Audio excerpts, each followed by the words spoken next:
Okay.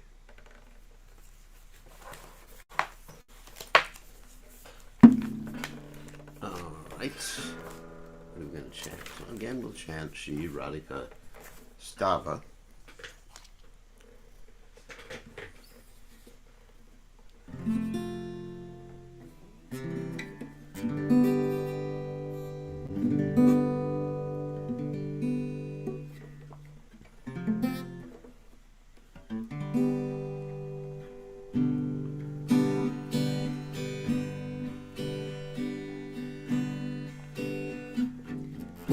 Radhe Jaya Jaya Madhava Jaya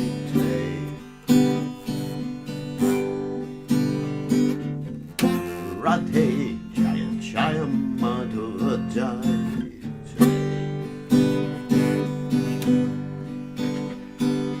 Gokula Tarani Mandala Mahi Jai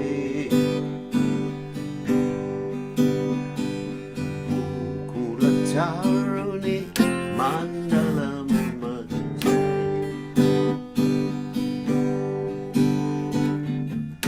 Radhe Jaya Jaya Madhava Jaya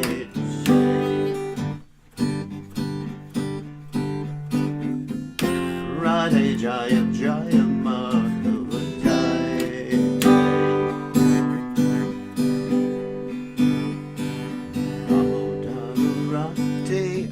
Vardana Vese Adinus Kutavena Bipine She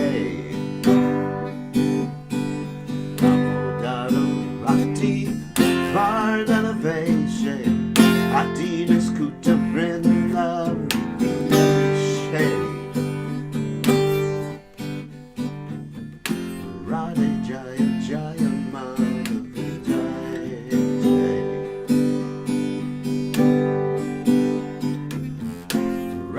Jaya Jaya Madhava Jaya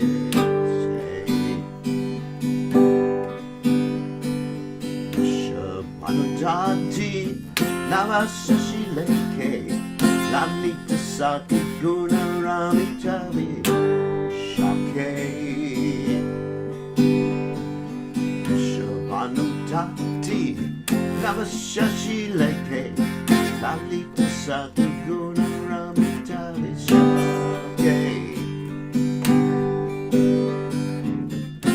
Radhe Jaya Jaya Madhava Jaya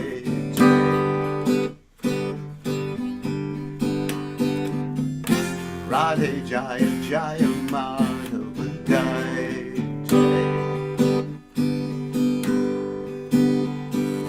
Karanam Kurumai Karanam Bharate Sanata Sanatana Varnita Charite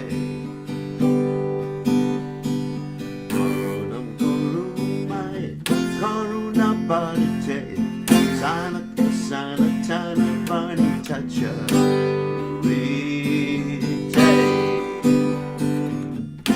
Radhe Jaya Jaya Madhava Jaya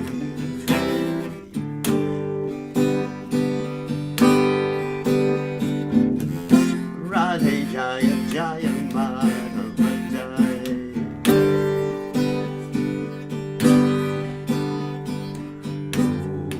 Taruni Mandala Mahi Jai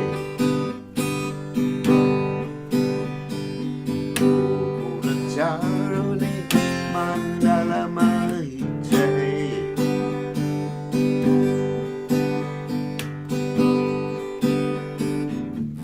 Radhe Jaya Jaya Madhava Jaya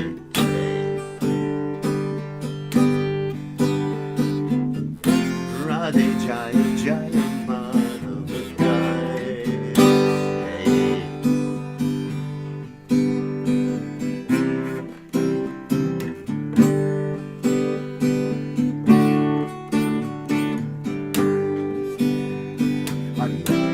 Krishna Hare Krishna Krishna Krishna Hare Hare Hare Rama Rama Rama Hare Hare Krishna, Krishna Krishna Krishna, Hare Hare, Rama, Hare Rama, Rama Rama Hare Hare.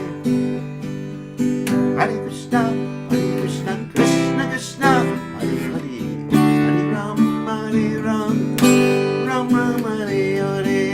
Krishna, Hare Krishna, Krishna Krishna, Hare Hare, Hare Ram, Ram Ram Hare Hare.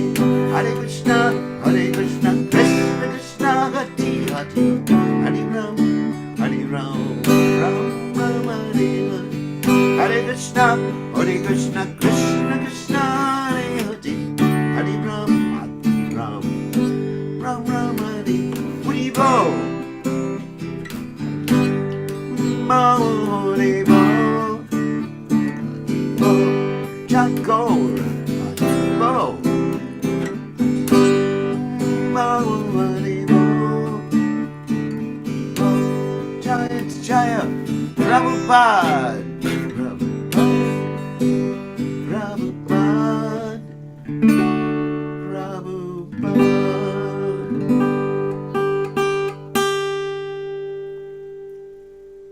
Namo Vishnu Padaya, Krishna Prastaya, Bhutale, Shrimati Bhakti Vedanta Swami Namani Namaste, Saraswati Devi Gauravani Pacharni Nivishesha, Shunyavadi Paschacha Dejatarani. So, let me read the translation of Shri Radhika Stava by Srila Rupa Goswami. O Radha, all glory is unto you, beloved of Madhava, object of worship for all the young girls of Gokula. You dress yourself in such a way as to increase Lord Damodar's love and attachment for you. You are the controller of Vrindavan, the pleasure groves of Lord Hari. You are a new moon arisen from the ocean of King Vrishabhanu. You are the friend of Lalita, and your wonderful qualities, friendliness, kindness, and faithfulness to Krishna, endear you to Vishaka. You are an ocean of compassion, and your divine characteristics are described by the four Kumaras, Sanaka, Sanatan, Sananda, and Sanat Kumar. O Radha, please be merciful to me. So, Rupa Goswami Ki Jai. So now we will continue with our reading of the Sri Caitanya Bhagavat by Vrindavan Das Thakur. And we are starting the 4th chapter in the Antya Lila. 4th chapter in the Antya Lila. So probably in a few weeks, I guess, we'll be finished with this Caitanya Bhagavat. And then maybe we'll go on to another literature. Of course, I'm going to India on the 9th of this month. So probably when I'm in India, we'll take a break from these classes. Okay, so let's continue with the Caitanya Bhagavat. So Jaya Jaya Shri Caitanya Jaya Nachirata Jaya Dvaita Chandra Jaya Gaur Bhakta Vrinda Jaya Jaya Shri Caitanya Jaya Nachinanda Jaya Dvaita Chandra Jaya Gaur Bhakta Vrinda Jaya Jaya Shri Caitanya Jaya Nityananda Jaya Dvaita Chandra Jaya Gaur Bhakta Vrinda. So, Om Gana Timiranda Shah Gananjana Shlakaya Chakshur Militam Yena Tasmai Shigurave Namaha. I offer my respectful obeisances unto the lotus feet of my spiritual master, His Divine Grace, A.C. Bhaktivedanta Swami Srila Prabhupada, who so kindly opened my eyes with the torchlight of knowledge while I was blinded in the darkness of ignorance. Okay, and now we'll share the screen. Here we go. Let's see, where is that class? I have many screens open right now. Huh. I should close some of those screens. Hold on a second.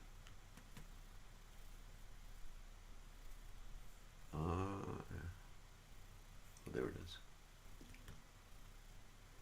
Okay, and then we'll move some of the windows around here. Okay, better to see you with. Okay, so we're beginning this 4th chapter. So, all glories to Gaura Chandra, the ocean of mercy. All glories to his all-auspicious lotus feet. All glories to Sri Krishna Caitanya, the best of sannyasis. All glories to all the devotees of Lord Caitanya. Let me just close a few more windows here so that we don't see. Yeah, close that window too. Okay.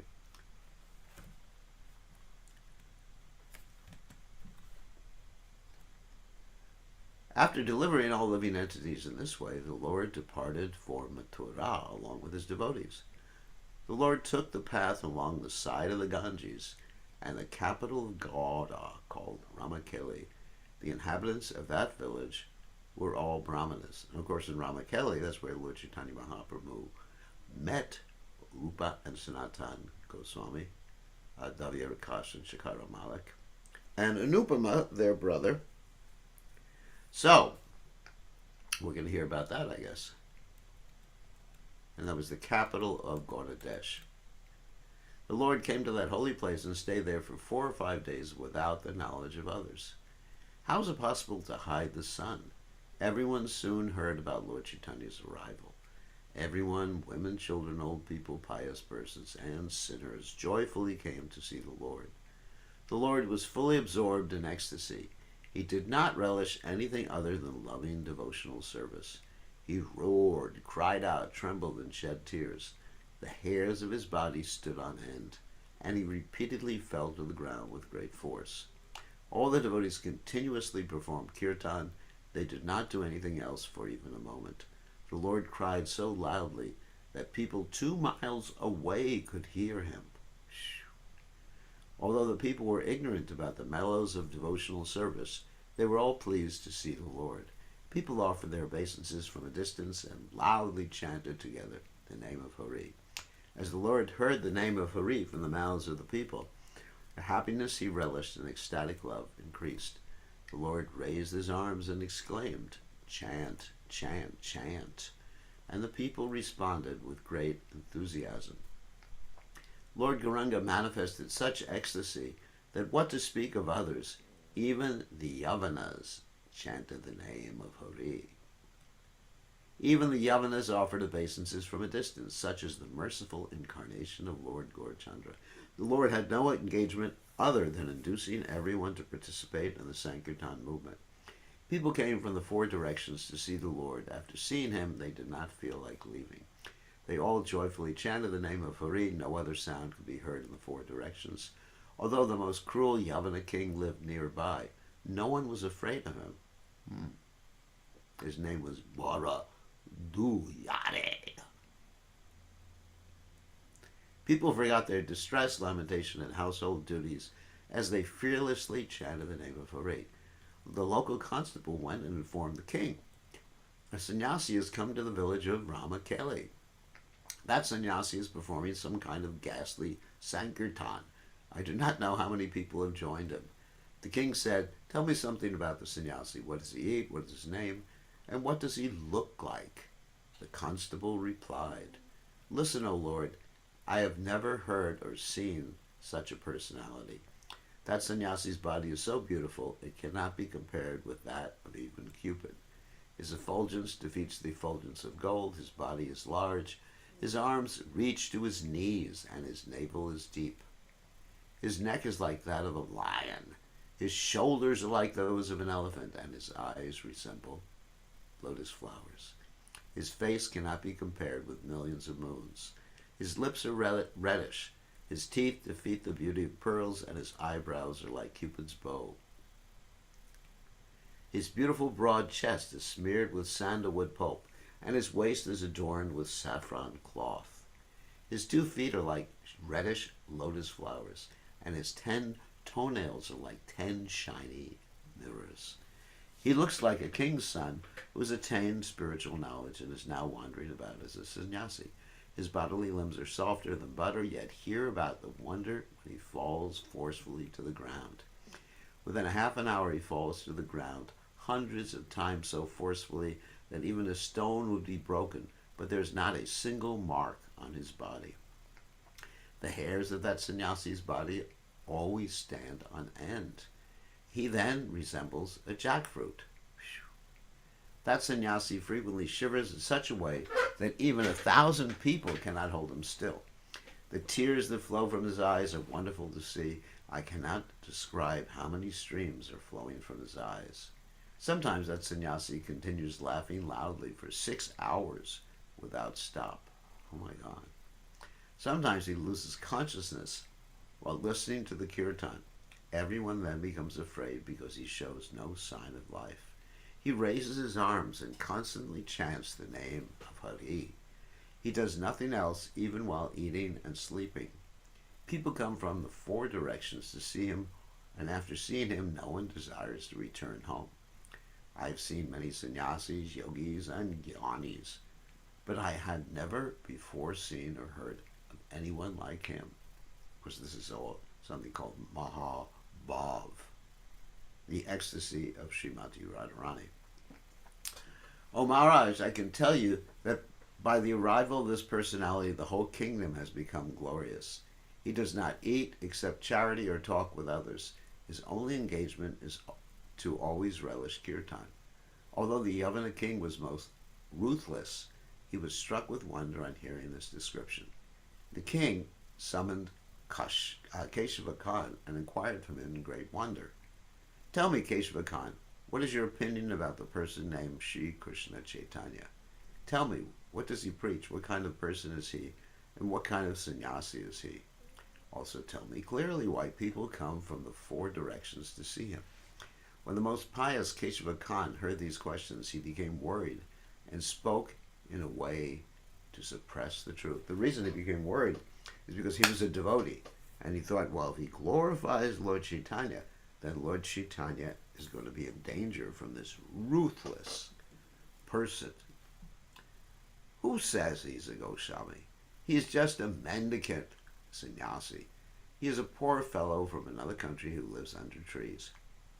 The king said, don't ever call him poor, for it is a great offense to hear such a description. Know for certain that he is the same personality whom the Hindus address as Krishna and the Yavanas address as Khuda, in other words, God. My order is carried out only in my kingdom, but his order is respectfully carried out in all places. Even some persons in my own kingdom have begun conspiring to harm me, but the people of all places respect him with their body, mind, and speech. Why would they worship him if he were not God? If I do not provide salaries for my servants for 6 months, they will conspire against me in various ways. Yet these people maintain themselves and still desire to serve him, even though they do not get a proper opportunity. Therefore, know for certain that he is the Supreme Lord. Do not call him poor. The king then said, I order that no one should disturb him in any way. Let him stay wherever he desires, and let him preach the teachings of the scriptures in whatever way he wants. Let him peacefully perform kirtan with his followers, and let him stay in a solitary place or anywhere else he likes. If anyone attempts to oppose him, I will take his life, whether he is a Qazi or a constable. After the king issued this order, he went inside his palace. Such are the pastimes of Sri Gaurasundara. This same Hussain Shah broke deities in temples throughout Orissa. Even such a Yavana respected Gaurachandra, yet nowadays many blind persons do not. Some people shave their heads and don the dress of sannyasis, but their hearts burn when they hear the glories of Lord Chaitanya. A person may be full of good qualities, but if he is unhappy to hear Lord Chaitanya's glories, which are spread throughout innumerable universes, which destroy all ignorance, which intoxicate Shesha, Lakshmi, Brahma, and Shiva, and which are sung by the 4 Vedas, then such a person's qualities are nothing but false. But if a person who has no good qualities remembers the lotus feet of Lord Caitanya, then he attains the abode of Vaikuntha. O brothers, just hear the Antya pastimes, which include the Sankirtan pastimes performed by Krishna. After hearing the truthful words of the king, all the pious persons became pleased. They all gathered in a solitary place and considered the situation. The Yavana king is by nature like death personified, for he cultivates the mode of ignorance. He broke millions of deities and temples in Orissa and created great havoc there. By the arrangement of providence, he has now developed the mode of goodness. Therefore, he has spoken nicely to us. But if someone approaches him and gives him some bad advice, he will again become wicked-minded. What if he says, "What kind of sannyasi is he? Bring him here, I want to see." Let us therefore send someone to the Lord with a message. What is the use of staying in a place near the king? After planning in this way, they at once secretly sent a pious Brahmin to meet the Lord. Mahaprabhu, however, was continually intoxicated in his own ecstasy. He constantly roared loudly in the mellows of ecstatic love. Millions of people chanted the name of Hari as the crest jewel of sannyasis joyfully danced. The Lord did not speak or do anything for even a moment other than chant and induce others to chant in Sankirtan day and night. The Brahmin became struck with wonder when he could not find even a moment to speak with the Lord. What to speak of conversing with others, the Lord did not even converse with his own associates. The Lord was unaware whether it was day or night, whether one was an insider or an outsider, whether he was in land or in water, or whether he was in the village or outside the village. He simply floated day and night in the ocean of his own ecstatic love. Being unable to find any opportunity to speak to the Lord, the Brahmin gave his message to the devotees. The Brahmin said, "You are all associates of the Lord. When you find time, please give him this message. I have been sent by concerned persons to ask the Lord, what is the use of staying in a place near the king?" After delivering the message and offering millions of obeisances to the Lord, the Brahmin returned to his home. When the Lord's associates heard that message, they became somewhat worried. Yet they could not find a moment to speak to the Lord because Sri Sachinandana did not manifest external consciousness. The Lord raised his two arms and would say only, "Chant, chant, chant the name of Hari. Chant the name of Hari." In the four directions, millions of people clapped their hands and joyfully chanted the names of Hari. Simply by remembering the names of his servants, all obstacles are vanquished and all entanglement is broken. Wow. The living entity survives simply by his potencies. The Vedas glorify him as the eternally pure, supreme Brahman. The living entities have forgotten who they are. They have become conditioned and have developed material desires simply by the influence of his illusory energy. So that's describing all of us. We have, condition means we have all these upadis. Upadis means false designations like, this body is mine, I am an American, or I am white or black, or male or female. These are all upadis. The Lord personally appeared in this world to relish the mellows of devotional service and to deliver all living entities. What can a king do to him, and who can instill fear in him? The Vedas declare that even Yamaraj and time are his servants. Out of his own sweet will, Sri Sachinandana, the crest jewel of all living entities, continued to perform Sankirtan with everyone. What to speak of the Lord? Even those who came from the four directions to see him became fearless. No one had any fear of the king. Such was the ecstasy bestowed on everyone by the Lord. Although the people were all completely uneducated, after seeing Lord Caitanya, they experienced such happiness that they were not afraid of Yamaraj, what to speak of the king. They all constantly chanted the name of Hari. Indeed, no other sound could be heard from their mouths. In this way, Mahaprabhu, the Lord of Vaikuntha, performed Sankirtan in the midst of the general populace. As the supersoul in everyone's heart, Sri Sachinandana realized that his devotees were a little worried. The Lord smiled as he somewhat returned to external consciousness and began speaking to remove their doubts. The Lord said, "You are all afraid. But why would the king want to see me? I will meet anyone who desires to meet me. but I have not found that everyone wants to see me. So why are you afraid? If the king wants to see me, I will go see him. How can the king say he wants to see me? What power does the king have to say such things? The king will say that he wants to see me only if I inspire him to do so. Otherwise, what power does he have to see me? Even the Vedas cannot see me after intense search. So in other words, the king would be inspired to see Lord Chaitanya Mahaprabhu if Lord Chaitanya Mahaprabhu, who is the indwelling super soul in the heart, inspired him or gave him the intelligence. The saintly demigods, the saintly kings, the perfected beings, the Puranas, and the Mahabharata cannot see me even after intense search. I have incarnated to inaugurate the Sankirtan movement. I will deliver all the fallen souls of this world. In this age, the demons and yavanas who have no faith in me will also cry while chanting my names. In this age, I will distribute devotional service that is desired by the demigods, sages, and perfected beings to everyone, including the untouchables, miscreants, yavanas, dog-eaters, women, shooters, and other fallen souls belonging to the lower castes. But people who are intoxicated by education, wealth, high birth, knowledge, and austerity, and who as a result commit offenses at the feet of my devotees will be cheated in this age, for they will not accept my glories. In every town and village, village of the world, the chanting of my name will be heard. It's a little bit different than Caitanya Charitamrita's quote. Anyway, this is the reason I have adventured in this world, but I have not found anyone who is searching for me.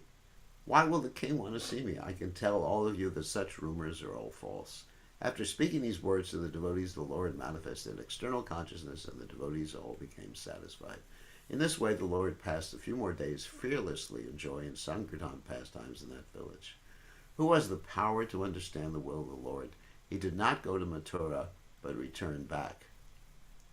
He said to all the devotees, I will go see Nilachala Chandra. After speaking these words, the supremely independent, blissful Lord proceeded south while enjoying kirtan.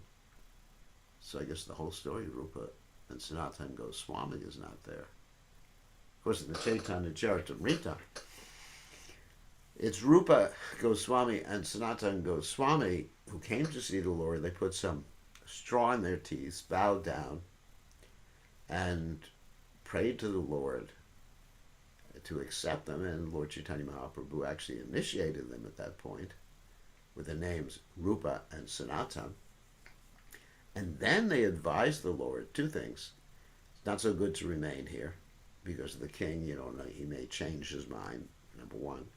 Number two, it's not so good that you go to Vrindavan now. Why was that? Because you were accompanied by a large retinue. For those of you who don't know the meaning of the word retinue, that means a group. A group that accompanies a particular individual or group of individuals. So, it's like rock and roll stars with groupies. So they were all with Lord Chaitanya, and he was proceeding towards Vrindavan, or had the intention to proceed towards Vrindavan with all these people. And Rupa Sanatana Goswami says this is not appropriate to go with a large group. It's like a circus, basically. So, best to go alone or with one or two other people. So anyway, because they advised Lord Chaitanya Mahaprabhu in that way, Lord Chaitanya Mahaprabhu decided to turn back and to go to Jagannath Puri. On the way to Jagannath Puri, he's going to stop in Bengal again, as we're going to hear about Lord Chaitanya going to the house of Advaita Acharya again. So later on, in his pastimes, he left Jagannath Puri to go to Vrindavan, and he just took Balabhadra Bhattacharya and one assistant Brahmin, in other words, two people with him, instead of a whole group of people. So, that's a good message for us, too, or a lesson for us. After walking on the bank of the Ganges, in his own ecstasy, for a few days, the Lord arrived at the house of Advaita Acharya. Advaita Acharya had become overwhelmed on seeing the glories of his son and given up all activities. So Advaita Acharya's son, Achyutananda, was able to instruct even Advaita Acharya. There was that whole story when Dvaitacharya was explaining the guru of Lord Chaitanya Mahaprabhu, and then Achyutananda, his son, got really upset. How can you say the Supreme Personality of Godhead has a guru? This is completely inappropriate. So I'm paraphrasing. And then he chastised his father, and Advaitacharya was in ecstasy because he saw that Achyutananda understood what's called the Siddhanta, or the perfect conclusion of the Krishna conscious philosophy. So at that time, Lord Gaurachandra arrived at the house of Advaita. The reason Advaita became overwhelmed and his son's association is most wonderful. Listen happily to that narration. Okay, so this is the story. Advaita had one son named Sri Achyutananda, who was a qualified son. He was renowned throughout the world. By the arrangement of Providence, one day an exalted sannyasi came to the house of Advaita Acharya. On seeing Advaita, the sannyasi hesitatingly stood there. Advaita offered respects to the sannyasi, had him sit down. Advaita said, "O Goswami, please take your meal here." The sannyasi replied, "Give me the alms I desire. I have a simple question I wish to ask you. Your answer is all I request." Advaita Acharya said, "First take your meal, then you may inquire from me." The sannyasi then said, "I will ask my question first." Advaita Acharya replied, "As you wish." The sannyasi said, "Tell me, how is Keshava Bharti related to Caitanya?" Advaita Mahashaya thought, there are two relationships, worldly and spiritual. Although the Supreme Lord has no father or mother, he is glorified as the son of Devaki. From the spiritual point of view, he has no spiritual master, yet whatever he does is glorified by everyone. So why should I first speak about the spiritual aspect? Let me first satisfy him by explaining their worldly relationship. After thinking in this way, Advaita Mahashaya told the sannyasi, Keshava Bharti is Chaitanya's guru. You already know that Keshava Bharti is his guru, so why are you asking me? As Advaita was still speaking, Achyutananda came running to that place. He was only 5 years old and stood there naked, his entire body covered with dust from childhood play. His body was as attractive as that of Kartikeya. He had full knowledge, he was a great devotee, and he possessed all potencies. When he heard Lord Chaitanya had a spiritual master, he became very angry, yet smiled as he spoke. "Oh, Father, what did you say? Could you repeat that? Do you think Lord Chaitanya has a spiritual master? How do you dare say such a thing? I don't understand the reason. Since such words came from your mouth, I can understand that the age of Kali has arrived. Otherwise, Lord Chaitanya is most difficult to overcome illusory energy, which bewilders even personalities like Brahma, and Shankara has bewildered you. Who can overcome the illusion of Lord Chaitanya? When you say Lord Chaitanya has a spiritual master, it means that you are influenced by Maya. Otherwise, how could you say such things? By the supreme will of Lord Chaitanya, innumerable universes enter the hair pores of his body. It is Lord Chaitanya who enjoys his own pastimes in the water. It has been seen that great sages who were proud of their position did not know who they were or what was their status. By the inconceivable desire of Lord Chaitanya, Brahma appears from the lotus flower that sprouts from his navel. Yet after his appearance, he had no power to see anything until he engaged in unalloyed devotional service to the Lord. When the Lord was satisfied by his devotional service, he personally imparted Brahma knowledge of the Absolute Truth. Accepting the Lord's instructions on his head, Brahma then began to create. He thereafter imparted that spiritual knowledge to others. The four Kumaras, headed by Sanaka, received that knowledge from Brahma and then mercifully distributed that knowledge to the world. How then can you say that he who was the source of that knowledge has a guru? You are my father and instructing spiritual master, so how can you speak something other than the actual truth? After speaking these words, Sri Achyutananda became silent, and Advaita Prabhu became filled with ecstasy. Advaita exclaimed, "My dear son," as he embraced Achyuta and soaked his body with tears of love. "You are my father and I am your son. You have appeared as my son to teach me. I have committed an offense. Forgive me, my dear son. I assure you I will not say that again." When Sri Achyuta Mahashaya heard Advaita glorify him, he felt embarrassed and hung his head down. After the sannyasi heard Achyuta's statements, he immediately offered obeisances to him. The sannyasi said, "This is a qualified son of Advaita, like father, like son. Their conversation is truly amazing. He must be empowered by the Supreme Lord. Otherwise, how could a child speak such things? I must have come to see Advaita at an auspicious moment. That is why I could see this wonderful incident." After offering obeisances to Advaita and his son, the sannyasi departed while chanting the name of Hari. As a result of this incident, Achyuta is called the qualified son of Advaita. He is completely surrendered to the feet of Lord Caitanya. If one worships Advaita but neglects Gaurachandra, he is doomed, even if he is the son of Advaita. And actually, Advaita had 6 sons, 3 of whom were devotees, and that includes Achyutananda, and 3 of whom were rejected by Advaitacharya because they weren't devotees. And that's Advaita, who is the Supreme Personality of God, an expansion of the Supreme Personality of God, an expansion of Sri Chaitanya Mahaprabhu. And he had children who were non-devotees. Oh my God. So nothing's guaranteed, even if you're a pure devotee, even if you're God. On seeing the glories of his son, Advaitacharya stopped all other activities, embraced him, and cried. Advaita then smeared the dust from his son's body on his own body in great ecstasy. He clapped his hands and danced as he declared, "Lord Chaitanya's associate has taken birth in my house." Advaita Goswami, whose devotional service is unrivaled within the 3 worlds, then began to dance with his son in his arms. While Advaita became overwhelmed on seeing his son's glories, all auspicious signs manifested in his house. At that moment, Sri Gaura Sundara and his associates arrived at Advaita's house. When Advaita saw the worshipful Lord of his life, he fell to the ground offering obeisances.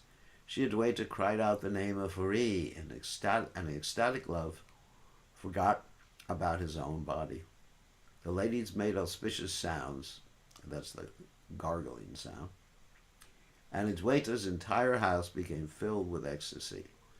The Lord reciprocated by embracing Advaita and soaked Advaita's body with tears of ecstatic love. Acharya Goswami lost all external consciousness as he held the Lord's lotus feet to his chest and began to cry profusely. The devotees on all sides began to cry. The exhibition of such wonderful love and affection is beyond description. After a short time, Advaita Mahashaya became pacified. He then humbly offered the Lord a sitting place. As Mahaprabhu sat down on that fine sitting place, his associates surrounded him on all sides. Nityananda and Advaita embraced. They both became jubilant on seeing each other. All the devotees offered obeisances to Advaitacharya, who in turn affectionately embraced them all. No one other than Vedavyas is able to describe the ecstasy that manifested in Advaita's house. Shortly thereafter, Advaita's son Achyutananda came and offered obeisances at the Lord's lotus feet. Sri Gaura Sundara embraced Achyuta and soaked his body with tears of love.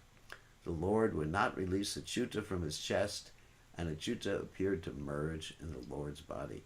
On seeing the Lord's mercy on Achyuta, all the devotees began to cry with love. There was not a single beloved associate of Lord Caitanya who did not have affection for Achyuta.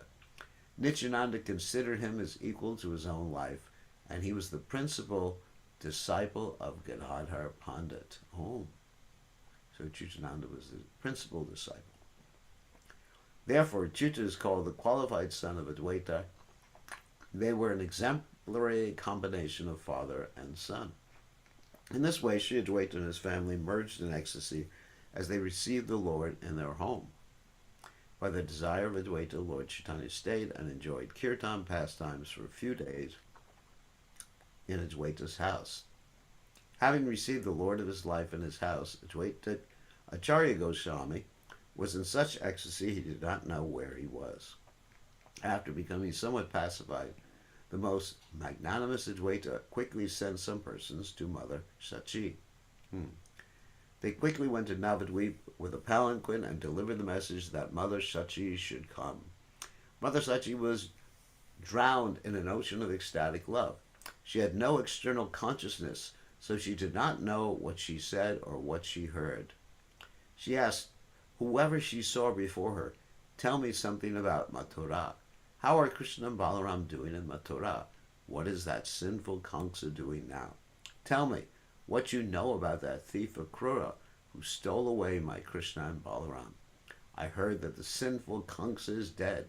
Has Ugrasen become the king of Mathura?" Sometimes Mother Sachi would call out, "Rama, Krishna, come quickly and milk the cows. I must go sell the milk." Sometimes Mother Sachi would run with a stick in her hand, saying, "Catch him, catch him. There goes that butter thief. Where will you flee? I will bind you today." Speaking in this way, she ran around, absorbed in ecstasy. Sometimes when she saw someone nearby, she would say, "Let us go bathe in the Yamuna." Sometimes she would cry so loudly that the heart of anyone who heard would melt. Tears constantly flowed from her eyes. The sound of her pathetic crying melted even wood and stone. Sometimes in meditation, she would see Krishna and she would forget herself and laugh loudly. Her wonderful and blissful laughter would sometimes continue for 6 hours. Sometimes Mother Sachi would lose consciousness in ecstasy and would show no sign of life for up to 3 hours. Sometimes she would tremble in such a way that it appeared as someone had picked her up and thrown her to the ground. Sachi's ecstatic love for Krishna had no comparison. She alone exhibited such boundless love. Gaurachandra endowed Mother Sachi with the same potency of devotional service to Krishna that is found in him. Therefore, who has the power to describe the transformations of Mother Sachi's ecstatic love? In this way, Mother Sachi joyfully floated day and night in the waves of the ocean of ecstatic love. Know for certain that whatever external consciousness Mother Sachi sometimes exhibited was only for the purpose of worshipping Vishnu. Mother Sachi was sitting fully absorbed in Krishna consciousness. At that time, he received the auspicious news. She received. There's a mistake there in the text. Shri Gaura Sundara has arrived in Shantipur. Come quickly and see him. Hearing this news, Mother Sachi became pleased beyond description. When this news spread among the devotees, their minds became filled with transcendental bliss. Gangadas Pandit, the dear associate of the Lord, immediately departed with Mother Sachi. Shri Murari Gupta and the other devotees all accompanied Mother Sachi. Mother Sachi quickly came to Shantipur, and Shri Gaura Sundara was informed. As soon as Shri Gaura Sundara saw his mother, he immediately offered her obeisances from a distance. He repeatedly circumambulated her and recited verses as he offered obeisances. You are the mother of the universe and the personification of devotional service. You are the form of pure goodness, beyond the modes of material nature. If you glance mercifully on the living entities, their minds will develop attachment for Krishna. You are the personification of devotional service to Vishnu. You are the potency from which everything emanates. You are Ganga, you are Devaki, you are Yashoda, and you are Devahuti. You are Prishni, Anasuya, Kaushalya, and you are Aditi. So these are all mothers of Krishna in different incarnations. Either Krishna, or Kapila, or Lord Ramchandra, or Lord Vamanadev. Everything that we see has emanated from you. You are the maintainer, and everything ultimately merges in you. Who has the power to describe your glories? You reside in the heart of everyone. The Lord, who establishes religious principles, offered obeisances and recited verses in this way. Who other than Krishna has the potency to display such devotion to a father, mother, or superior? As the Lord repeatedly recited verses and offered obeisances, tears of love bathed his entire body. As soon as Mother Sachi saw the face of Lord Gauranga, she became stunned with transcendental ecstasy. Mother Sachi stood there like a wooden doll as the Lord of Vaikuntha respectfully offered her prayers. The Lord said, whatever devotion to Krishna I have is simply by your mercy. If the servant of the servant of the servant, 1,000,000 times removed, is related to you, he is more dear to me than my own life.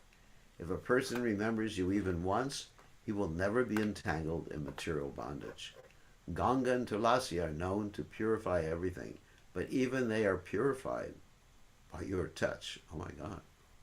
I have no ability to repay you for the affection you display while maintaining me. Therefore, let your own good qualities be your compensation for the affection you displayed for me at every hour. This is very similar to what Krishna said to the gopis. There's no way I can repay you, and let your own love be your payment. As the Lord offered prayers with great satisfaction, in this way all the Vaishnavas floated in ecstasy. Mother Sachi knew that her son was Lord Narayan, who had appeared on earth, and that he would speak whatever he desired. After a few moments, Mother Sachi simply said, "Who is capable of understanding your words? The conditioned souls are like dead bodies, helplessly tossed about in the waves of the ocean. All living entities in the ocean of material existence are forced in this way to act under the dictation of your illusory energy. My dear son, I can only say that you alone know what is good for everyone. I understand that you do as you like, whether you circumambulate, offer prayers, or offer obeisances." After hearing Mother Sachi's words, all the Lord's devotees began to chant, "Jai, Jai." Gaurachandra appeared from the womb of Mother Sachi, therefore who can describe the extent of her devotional service? Even if one utters the word Ai as a mundane word, by the influence of the word Ai, one will be freed from all suffering. Mother, because it's related, it's done in relationship to Mother Sachi. Mother Sachi became fully satisfied on seeing the Lord, and the devotees lost external consciousness in ecstasy. When the greatly intoxicated Nityananda saw how happy Mother Sachi was, he joyfully floated in an ocean of transcendental ecstasy. Acharya Goswami recited prayers glorifying Devaki while offering unlimited obeisances to Mother Sachi. Devotees headed by Haridas, Murari, Shrigarbha, Narayana, Jagadish, and Gopinath became so happy on seeing Mother Sachi's satisfaction that they appeared to merge in transcendental ecstasy. Anyone who reads or hears these ecstatic pastimes will certainly attain the wealth of ecstatic love for Krishna. Advaita then took permission from the Lord for the fortunate Mother Sachi to cook for him. As Mother Sachi went to cook in great satisfaction, with love she thought Gaurachandra is Lord Narayan himself.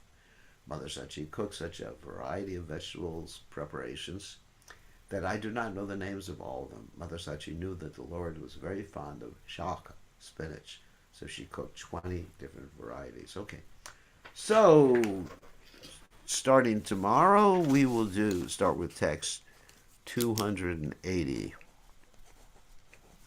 in the fourth chapter. That's tomorrow's. Okay, so then we can take some questions. Hopefully some of you will have some questions or comments.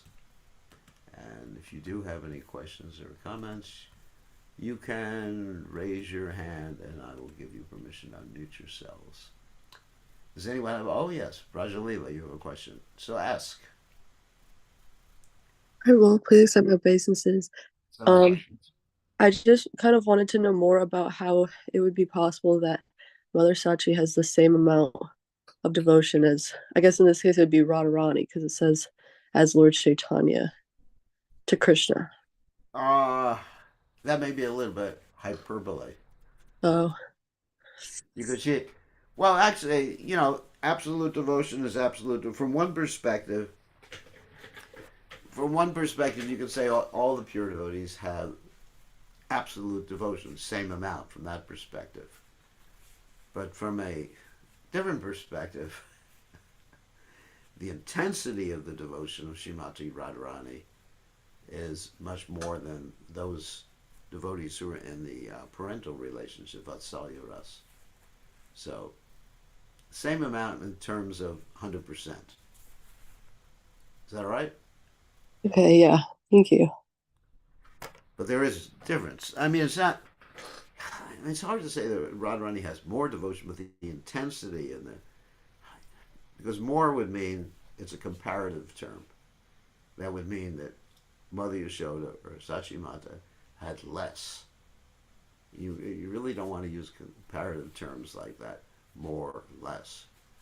Uh, of course, another comparative is most. But anyway, so but I would say the depths of her devotion were Well, still, that's another comparative greatest. Anyway, whatever it is, it's from one perspective, there's absolute devotion and all the pure devotees of the Supreme Personality of God.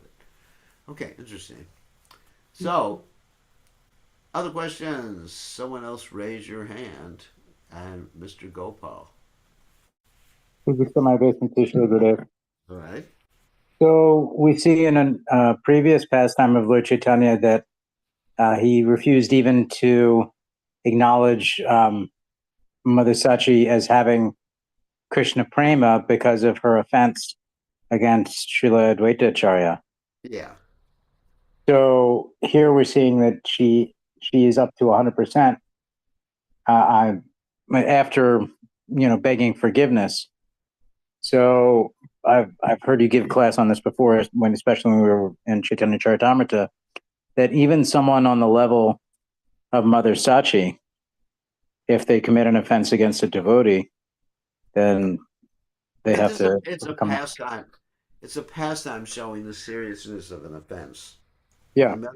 Mother Sachi always had 100% love for Krishna. I mean, she's the eternal mother of Krishna. She's like an incarnation of Devaki and Yashodamai. But is the lesson that no matter how high the we lesson go, is no matter what status you're at, that if you committed an offense, your devotion will lessen and you will lose your ability. But it is a pastime. It's not that she actually lost devotion or had a lack of devotion or came down to a lower platform. It's just showing the seriousness. But for any of us, I mean, we, of course, through various following of the process, various methods of following the process, we advance more and more. But it seems to be the lesson that there's never a stage where you advance so much that you don't have to worry about offending devotees. That's right. That's right. And even if you're a pure devotee, you worry about being attracted to the material world. Like Prabhupada was asked, what is he praying for? And he's praying, he said, let me not fall into Maya. Now, there's no question of Prabhupada falling into Maya. Obviously, there's no question of Prabhupada falling into Maya. However, that's the humility. Trinadapi sanichena tarai vasihishna manina manadena kirtaniya sadari. One doesn't think of himself or herself as being invulnerable to the influence of Krishna's material energy. Thank you, Gurudev. Okay. All right. We got 4 or 5 more minutes. Anybody else have questions? It's good if the devotees save up their questions and whatever they're questioning during the day. It doesn't have to be about today's class. Of course, initially the question should be about today's class, but if anyone has any other spiritual questions, not investment questions or anything like that, you could ask them now. All right. Nobody has any questions. Okay. Oh, Nanda Gopal, you have a question. I was going to ask a question on investment, but you said no. So, so Maharaj, today I was hearing a class and it said that without, at least what I understood from what they said, was that without Raganuga Bhakti, we cannot attain the spiritual perfection or the goal. Like what we are, at least what I am practicing is a Vaidhi Bhakti or a Sadhana Bhakti. So just wanted to understand that point better. Well, Raganuga Bhakti is part of the progressive path. As one practices sadhana bhakti, one gets rid of the anarthas and develops a spontaneous attraction, and then it's revealed to them. As part of the progress. And it's like it doesn't negate the previous steps. Raganuga Bhakti is still under the heading of sadhana or practice, but it's an advanced stage of practice. When spontaneously you're getting up in the morning, spontaneously you're finishing your rounds, spontaneously you're attracted to the different pastimes of Krishna, spontaneously you've realized what your nature is in the spiritual world. And then you're practicing that internally as you're chanting. So it's something, it's part of the process of sadhana. And it occurs naturally as you progress. And you don't have to artificially impose it in your mind. Say, oh, I'm supposed to be on Raganuga Bhakti, follow the footsteps of a resident of Vrindavan. So which resident? Eeny, meeny, miny, mo. Catch a resident by the toe, as they say. Anyway, then you just like spin the wheel or something like that.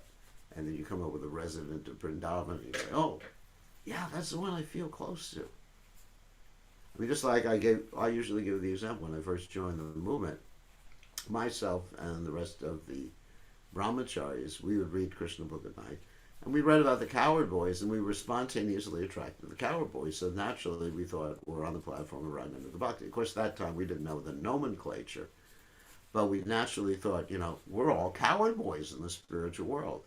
All of us boys in the ashram are all coward boys. But we weren't ready to experience that natural attraction. In fact, we were projecting our own experiences from our tenure in this material world upon the realm of the absolute. So we naturally, unnaturally, thought we were on a higher platform than we were at. So when it's time, it's time. It's just not that you can't just like jump. It's like jumping, imitating Hanuman and jumping across the ocean. Or let's say a young girl wants to have a young girl 5 years old, she really wants to have a baby. She has to wait. Because she can do training. I mean, training means she gets a little playhouse, little dollies, and things like that. And she's practicing. But, it can't actually happen. So we have to practice. Okay. Thank you for your questions. Time to end. It's exactly on the hour. Thank you very much. We will see everybody tomorrow.